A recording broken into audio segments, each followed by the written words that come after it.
Varra రవీంద్రారెడ్డిపై TDP నేతల ఫిర్యాదుతో ఎమ్మిగనూరు పోలీసులు కేసు నమోదు చేశారు. పీటీ వారెంట్పై కడప సెంట్రల్ జైలు నుంచి వర్ర రవీంద్రారెడ్డిని తీసుకొచ్చారు.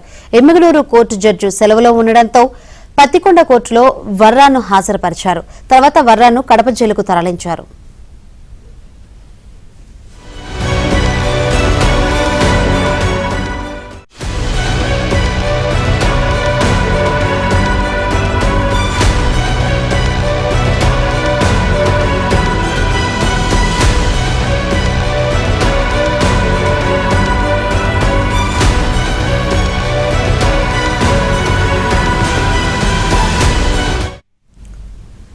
వర్ర రవీంద్రారెడ్డిపై టీడీపీ నేతల ఫిర్యాదుతో ఎమ్మిగనూరు పోలీసులు కేసు నమోదు చేశారు. పీటీ వారెంట్పై కడప సెంట్రల్ జైలు నుంచి వర్ర రవీంద్రారెడ్డిని తీసుకొచ్చారు. ఎమ్మిగనూరు కోర్టు జడ్జి సెలవులో ఉండడంతో పత్తికొండ కోర్టులో వర్రాను హాజరుపరిచారు. తర్వాత వర్రాను కడప జైలుకు తరలించారు.